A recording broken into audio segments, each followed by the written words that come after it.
The part that I liked about that is her constant reference to Mitch McConnell. Don't forget, this election is not just about the presidential race. So important that we control the Senate. She obviously is the Speaker of the House, the other branch of Congress. But without the Senate, it's so hard to do things. And so look, I don't think it's impossible, and I don't think Nancy Pelosi tried hard enough. But it certainly makes it easier if the Democrats have the Senate. And the thing that I would love about it, one of the things, one is hopefully get the minimum viable product, and we'll come back to you, Michael, on that. But also, it puts pressure on the Democrats. So now we get to find out who you are, and you don't get to make excuses anymore. And Mitch McConnell can't block everything. Later, I can talk about why I think Pelosi didn't try hard enough and how you could have still gotten some of those things passed, even with Mitch McConnell running the Senate. Yeah, well, and I think it's also interesting and the slight she gave to Kevin McCarthy by not mentioning him in a little way, right? It's like Mitch McConnell and Donald Trump, Mitch McConnell, Mitch McConnell, Donald Trump. But in fact, Kevin McCarthy doesn't have as much power as those two do, and they are the clearly the barriers. One thing that we can't, we talk about the things that all of these people want to do. The last point you made, Cenk, should never be glossed over. Once and if they win the Senate, even if their majority goes, their minorityness goes up to a tighter imbalance in the Senate in the Republicans' favor, that their opportunity to do these things, if they get the House and Senate, will be held against them if they don't get things done. That this is their chance to sort of walk the walk or walk the talk that they've been talking about for quite a while, and being impotent because of Mitch McConnell. And I've said it here before, I've said it a lot. I think that Nancy Pelosi and Mitch McConnell are two of the best politicians I've ever seen work on Capitol Hill. And you know how I feel about Mitch McConnell, but taking how good he is at his job, I think it's pretty extraordinary what he's been able to block. And I know you have problems with how hard the Democrats have fought that, and we might disagree on that. It doesn't matter. But you're right about the one thing that does matter, which is if they get this and this happens, it's going to put huge pressure the Democrats can live up to. Pressure isn't just a bad thing, right? You shouldn't buckle under it. You should actually capitalize when you can, especially in politics, as you've seen Republicans do for so long. The other thing, we talk about this in a sort of the MVP thing. We talk about this, all the things that Democrats want to do and Joe Biden wants to do. I think infrastructure was the one thing I would have included too, Cenk, because it's a job creator. Biden's talked about infrastructure in the Midwest a lot. I think he's going to live up to that. But the next administration is going to have their hands full. This recovery will not be easy. So it's not just about what I'm going to give you and what initiatives I'm going to pass. It's how I deal with a hand that America hasn't had to deal with in at least a century. That's going to be tough. Yeah, so just for the record, I think Mitch McConnell is the heart of darkness and potentially a bigger problem than Donald Trump.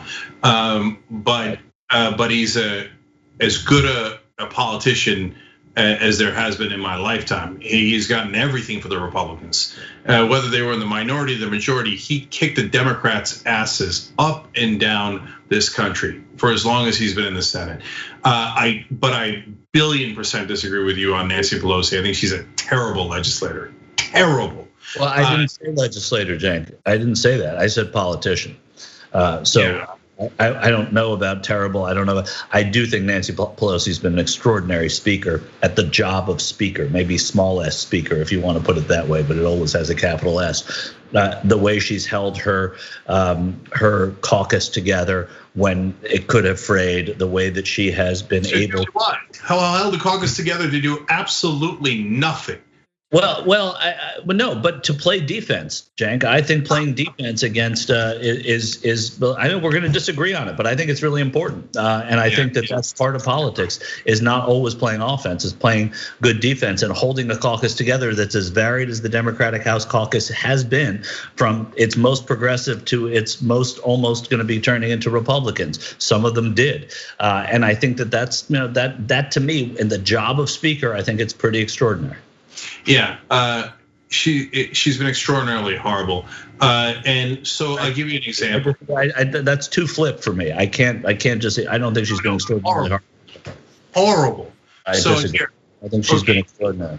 Look, when she had a supermajority, she brags about passing Mitt Romney's healthcare plan. Congratulations. That's literally like, oh, Lilly Ledbetter. These are such layups. Am I glad they happened? Yes, but they're unbelievable layups. And so she's missed 2-footer after 2-footer, and she's missing on purpose. She's a Republican. She's a Republican in Mitch McConnell running the Senate. That every bill that goes across the hall, you know what happens to it. And then you have a White House that's all sustaining interference, and they've gotten nothing done. They've gotten nothing done on the other side. They don't want to get anything done, Michael. They already gave the tax cuts to the rich. Then they gave $4 or $5 trillion to the largest companies in the world during this pandemic, and they're like, mission accomplished. We just transferred $7 billion. The fact that Donald Trump has nothing to run on, I think, has a lot to do with the House of Representatives. No, they gave him the giant defense bill that he wanted. They even gave him funding for the wall eventually. They're the worst. Anyway. The funding for the wall thing, that was come on, Cenk, that was a throwaway in a budget shutdown bill that they knew wasn't going to happen because of all the approvals that had to go through to get there. What did Trump ask for that Nancy Pelosi bravely blocked? What did he ask for? Well, he wouldn't ask it of Nancy Pelosi. He would send it to. He didn't ask for anything. He didn't actually want to get anything done. All he wanted was the damn tax cuts. That's all Mitch McConnell ever wanted, and they got it super easy. Everything they ever wanted, they got super easy. They just didn't want anything else. Here, I'll give you an example of what Pelosi could have done. To the House of Representatives because of the way that they were shutting him down, and they knew that, and that's exactly what McCarthy said. Bring things through my office, and he wouldn't do it. Trump wouldn't do it. Michael, they weren't. They don't. I literally, other than a giant completed wall, I have no idea what else they wanted. The Trump people. He doesn't care to govern. All he wants to do was a transfer of income to the richest people in the country, and he already did it. And Pelosi helped him do it. So okay, but I'll give you a crystal clear example of where she could have fought harder. And you could say, oh, it's too much to ask for, but it isn't. So they passed $15 minimum wage in the House. Okay, great. I'm happy to give her credit. Then it goes to the Senate where Mitch McConnell clearly kills it. Okay, for Nancy Pelosi, that's when you go back to bed or go back to the phone and start calling donors and donors and donors and donors, and you're done with it. No, how about you actually do politics? And then you do a giant press conference. You hold it in the hallway outside of Mitch McConnell's office, and you say, this is the person singly responsible for lower wages in America. It is indisputable. And if any reporter says otherwise, they're lying to you. He is lowering your wages. And she wouldn't do any of that because she doesn't want the wages to be higher. And then when you talk to anybody who was involved with, as I have, with the pandemic relief, the CARES Act, the HEROES Act, everything that came out of the House, what she was able to get out of that at the most important time against a White House that didn't want so much of that. I mean, it was in order to, the government was frozen and Nancy Pelosi broke through it. And that to me, at the time when America needed it most was legislative. I mean, she's, look, people who've studied the Congress, Cenk, think she's among the most adept legislators around. I don't, they do. Well, I dismiss them. Okay, I know all those people. And to me, all they want is, look, Michael, I know you. And you are absolutely genuine, and we have a real genuine disagreement on it. I don't even want to talk about those people who live in Washington and kiss Nancy Pelosi's ass 24/7 for a living. Scholars of the Congress, people who study the Congress, not people who work in it. Okay, Michael, on the CARES Act, PPP designed for the way that it was designed for small businesses was great. And I have given Nancy Pelosi credit for that every single time. But outside of that, the rest of it was. They gave $2 trillion to the largest companies. Then they said the Fed could do another $4 trillion. $500 billion was totally unaccountable and given to Mnuchin. So when you get the other crumbs off that table, when they've given away $6 trillion to Fortune 500 companies, you didn't do a great job.